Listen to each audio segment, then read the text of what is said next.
सुहेल आफरीदी खैबर पख्तूनख्वा के chief minister का कराची में बड़ा इस्तकबाल। एक और खबर पाकिस्तान और तुर्की और सऊदी अरब को लेकर इस बार ब्लूमबर्ग के लोकल रिपोर्टर फसी मांगी की पिछले कुछ दिनों में बड़ी खबरें आई, मगर उनमें से कुछ वापस भी हो गईं।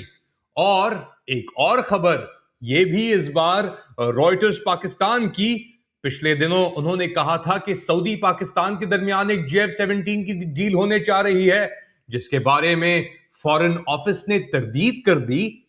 लेकिन अब एक और डील $1.5 अरब की सूडान और पाकिस्तान के दरमियान, सूडान को वेपन्स और ड्रोन्स प्रोवाइड करने के लिए।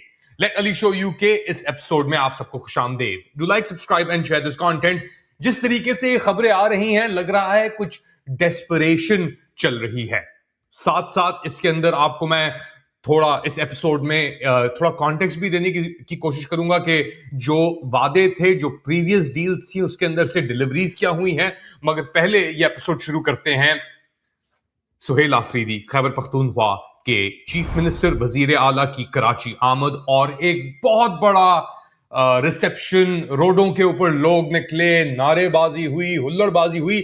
मगर सबसे इंटरेस्टिंग चीज इसके अंदर यह थी कि पाकिस्तान पीपल्स पार्टी, जो इस वक्त ये कठपुतली निजाम का एक अहम हिस्सा है, एक अहम टांग है जिसके ऊपर एक कठपुतली निजाम मंडराता हुआ खड़ा है, उन्होंने सुहेल आफरीदी का इस्तकबाल किया। इन शार्प कॉन्ट्रास्ट टू जो हमने देखा लाहौर के अंदर और पंजाब के अंदर, जिस तरीके से रोड्स ब्लॉक की गई, रोका गया, ये सब कुछ। अच्छा, एक बात वाजे कर लें कि या पीपल्स पार्टी हो जो सिंध के अंदर है, कराची के अंदर, जिसने अपना कब्जा किया हुआ, और कराची का हाल हमारे सामने है। मुझे पता है बड़े लोग तारीफें भी कर रहे हैं पीपल्स पार्टी की। जी दे, उन्होंने कितने खलूस का इजहार किया, उन्होंने कितना अपने अपने बड़ेपन का इजहार किया, और ये जरदारी साहब को शाबाशी दी जा रही है। मगर एक बात आप क्लियर कर लें, चाहे पीपल्स पार्टी हो सिंध में या PML हो पंजाब में, दोनों के पीछे एक ही माई बाप है, और वो माई बाप है जो जो वो कहता है वो ही करना होता है।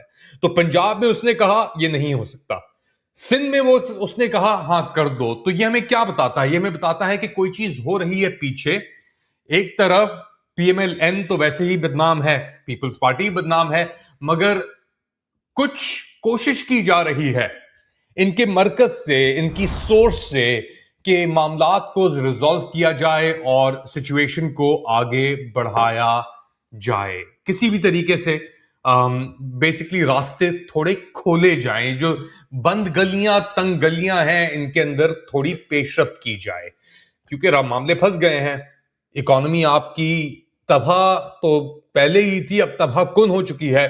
उसके ऊपर मैं बात करूंगा। और ये जो खबरें, एक फ्लरी ऑफ रिपोर्ट्स आ रही हैं कि जी डील्स हो रही हैं, ये हो गया, वो हो गया, उसके ऊपर निगाह डालूंगा। मगर पहले सुहेल आफरीदी, पाकिस्तान तहरीक इंसाफ, उनके लीडर्स ने क्या कहा कराची की अवाम से, कराची की अवाम का क्या रिस्पॉन्स था, मुलाहिजा करें।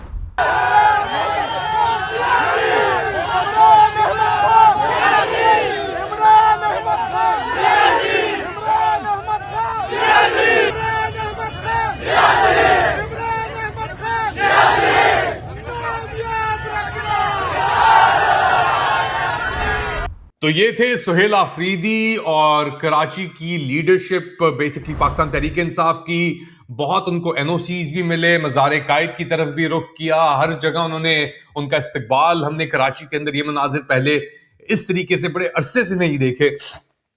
मुझे याद है जब पीपल्स पार्टी बेनजीर भुट्टो जब इक्तदार में थी, जिंदा थी, हयात थी, तो किस तरीके से यहाँ पे रौनक लगती थी एक। अब एक बार फिर हम देख रहे हैं कि रौनक तो लगी है, मगर ये लगी है खैबर पख्तूनख्वा के वजीर आला सुहेल आफरीदी के लिए। कप्तान का पाकिस्तान कहा जा रहा है। अभी कुछ दिन पहले धुरंधर भी आई थी मूवी, उसके अंदर लियारी भी दिखाया गया, तो लियारी का भी एक नजारा हुआ दोबारा रोडों के ऊपर। कप्तान के अंदर लियारी अभी भी उसी तरह मकबूल, यानी लियारी में कप्तान भी मकबूल और कप्तान में लियारी भी मकबूल उसी तरह है जिस तरह मूवी में दिखाया गया था। तो ये तो हो गई बात कि अंदर क्या हो रहा है। और अंदर हमने पिछले दिनों में देखा कि जो हमारे फील्ड मार्शल हैं उनकी भी थोड़ी जरा जो पोजीशन है जरा थोड़ी सी जरा वो परेशान तो नहीं कहूंगा, क्योंकि अभी भी उनके पीछे अफवाज भी खड़ी है, क़यादत भी खड़ी है, मगर ये जो जिस तरीके से प्ले आउट हो रहा है ना पीपल्स पार्टी का और पीएमएलएन के दरमियान पाकिस्तान तहरीक इंसाफ को लेकर रवैया जो है जिस तरीके से प्ले आउट हो रहा है वो दिखा रहेगा कि कुछ ना कुछ तो है, दिमाग में कुछ चल रहा है, सब चीजें सब गलियां बंद नहीं है, कुछ रास्ते कुछ स्पेस ढूंढने की कोशिश की जा रही है। अच्छा, इसके ऊपर एक और चीज जो डीजीआईएसपीआर की हाल ही के अंदर प्रेस कॉन्फ्रेंस हुई थी उसके अंदर ही बड़ा वो गरज रहे थे, बरस रहे थे, तो उसको भी एक कॉन्टेक्स्ट में आप देखें कि कब्जा तो पूरा है मगर कब्जे के अंदर भी दरारें इस वक्त मौजूद हैं। और एक बड़ी अहम चीज है इसके अंदर, नूर वली मसूद का जो स्टेटमेंट आया कुछ दिन पहले तहरीक तालिबान पाकिस्तानी तालिबान का, तो उनके अंदर एक रियलाइजेशन है पाकिस्तानी तालिबान के अंदर, और वो फ्रस्ट्रेशन क्रिएट कर रही है मिलिट्री कॉम्प्लेक्स के अंदर। रियलाइजेशन ये है कि हम जो सरदार हैं, बड़े सरदार और अवाम जो है कबायली इलाकों साबिका कबायली इलाकों में या खैबर पख्तूनख्वा के अंदर, वो हमारा टारगेट नहीं है। हम अपना निशाना रखेंगे सीधा अफवाज और इनकी क्यादत के ऊपर। और ये जो एक स्टेप लिया है इसके बाद एक आपने देखा कि शफी जान के ऊपर बड़ी तनकीद हो रही थी कि जी इन्होंने कंडेम नहीं किया तालिबान को, ये उनको दहशतगर्दों को कंडेम नहीं कर रहे। तो इसके अंदर भी एक प्ले है, और ये फ्रस्ट्रेशन जो है वो फिर आपको डीजीआईएसपीआर की प्रेस कॉन्फ्रेंस के अंदर नजर आई कि जी इनको आप क्यों नहीं अटैक कर रहे, ये आप पूछे आप इनसे इनको क्यों नहीं अटैक कर रहे हैं। तो वो भी एक फ्रस्ट्रेशन का एक झलक है, क्योंकि एक बड़ी सोफिस्टिकेटेड अब एक स्ट्रैटेजी सामने नजर आ रही है, बहुत यानी आर्मी की तरफ से नहीं, दूसरी जानिब से, कि निशाना अपना सीधा रखो। और निशाना है इस वक्त क्योंकि वो अपने आप को इतना उन्होंने एग्जर्ट कर दिया है, इतने वो स्ट्रेच हो चुके हैं, एक्सपोज हो चुके हैं कि वो एक मूविंग टारगेट है बेसिकली। तो उस मूविंग टारगेट को भी अब थोड़ा अपना कवर की जरूरत है। और जो जिनके ऊपर पहले तशद्दुद हो रहा था, चाहे वो सिविलियंस हो, सिविलियन क़यादत हो, चाहे वो ये दहशतगर्द तंजीमें हो, तो मौकफ और रास्ता और नैरेटिव ढूंढना फिर इतना मुश्किल नहीं होता जब आपके ऊपर इतनी गोलाबारी दबा के हो रही हो।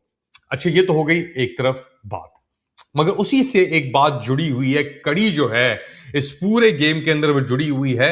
ये जो खबरें आ रही हैं दिन ब दिन, या तो वो JF-17 डील्स हो गई सऊदी अरब के साथ, या तो वो आपकी अब एक जो खबर आई है, जो खबर रॉयटर्स ने चलाई थी, वो तो उसके ऊपर तरदीद कर दी आपके फॉरेन ऑफिस ने कि जी हमें ऐसी कोई डील का नहीं पता। इसके ऊपर कुछ लोग कह रहे हैं कि जी उनको क्या पता होगा, ये तो डिफेंस डिपार्टमेंट। देखें आप अपने आप थोड़ा जहन जरा है ना उसको जरा ठंडा करें।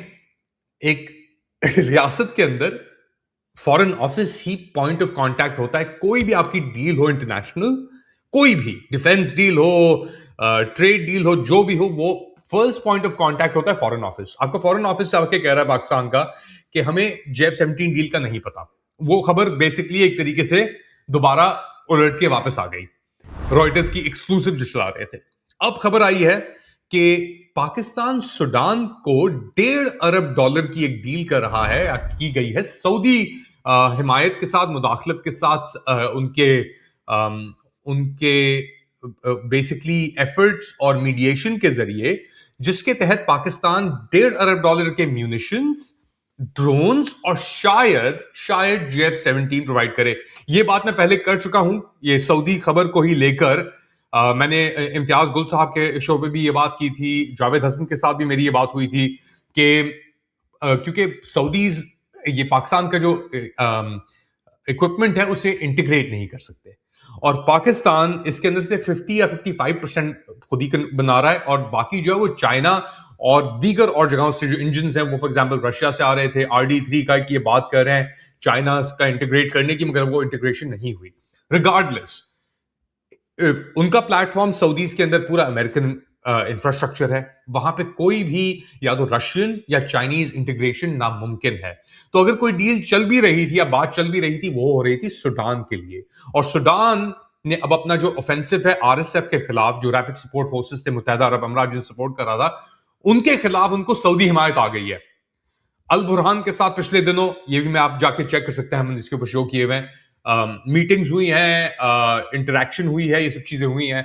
तो सऊदी फैसिलिटेट कर रहे हैं इस नई रिपोर्ट के तहत एक कॉम्बाइन, जिसके तहत वो सूडान को, उसकी आर्मी को प्रोवाइड करेंगे पाकिस्तानी म्यूनिशंस, वेपन्स और ड्रोन्स, जिसके अंदर कामाकाजी ड्रोन्स भी शायद शामिल हों, और वो फिर अटैक करेंगे आरएसएफ को, जिनके पास मुत्तहदा अरब अमीरात की और उनका जो जंगजू हफ्तार है लिबिया के अंदर, उसकी सपोर्ट है। तो ये तो हो गई एक खबर। अब ये खबरें जिस तरीके से आ रही हैं और फट रही हैं दोबारा, तो take it with a pinch of salt. जब तक आपको ये ऑफिशियली कोई चीज नहीं आ जाती है, अभी सब अननेम्ड सोर्सेज चल रही है ना, अननेम्ड सोर्स ने कह दिया, अननेम्ड सोर्स ने वो कह दिया, जब तक ऑफिशियल तरदीद नहीं आ जाती, तो just be careful on this particular news as well.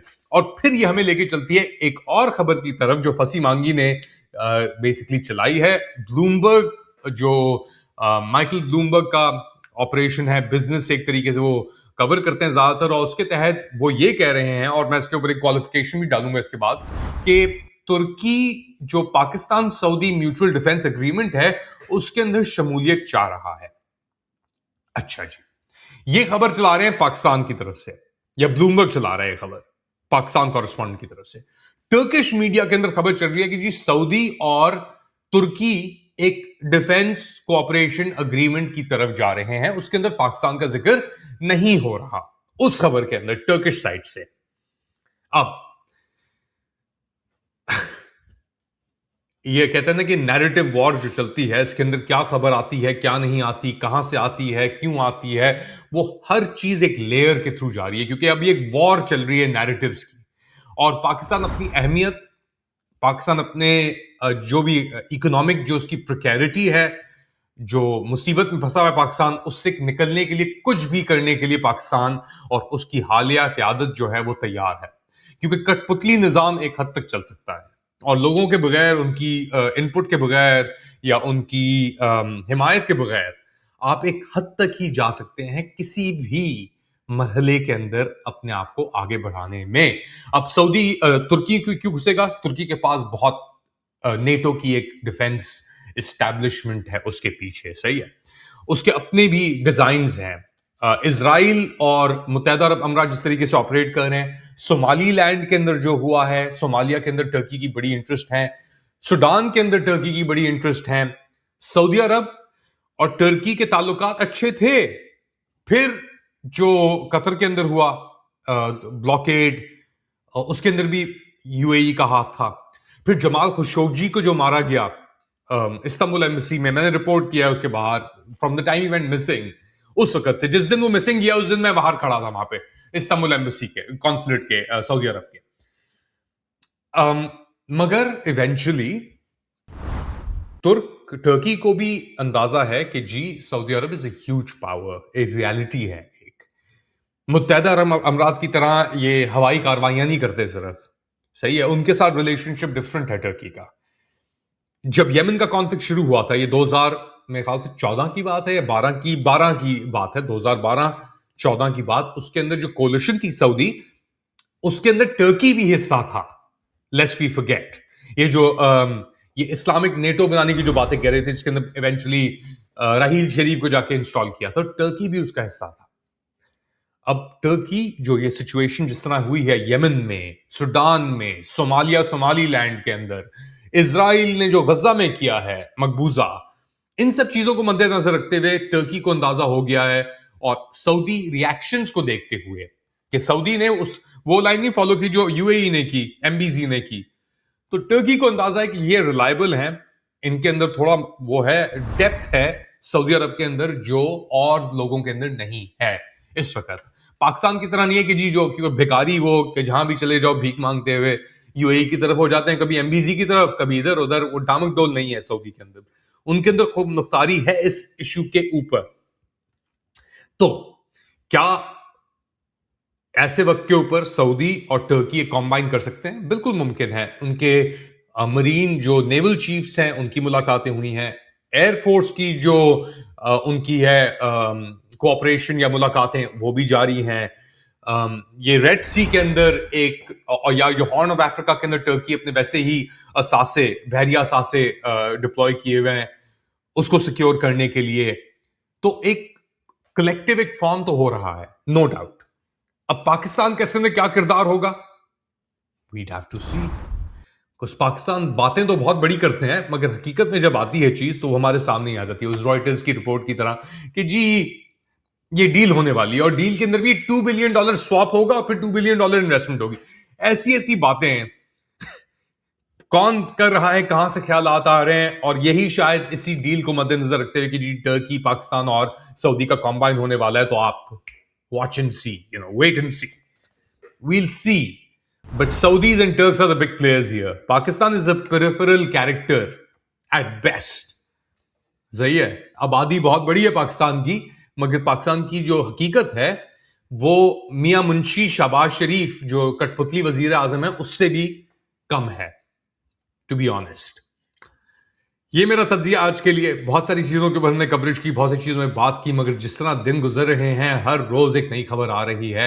एक और भी मार्केट में खबर आई है, उसको भी मैं तस्दीक कर रहा हूं, वो है रूजवेल्ट होटल को लेकर और पॉसिबली उसकी फरोख को लेकर। उसके ऊपर मैं बात करूंगा, मगर मुझे थोड़ी रिपोर्टिंग अपनी करने दें उसके ऊपर भी। आप लोग क्या समझते हैं बताएं मुझे कॉमेंट सेक्शन के अंदर। To like, subscribe and share this content. थोड़ी देर बाद दोबारा हाजिर हूंगा अपडेट में के साथ, तब तक के लिए टेक केयर।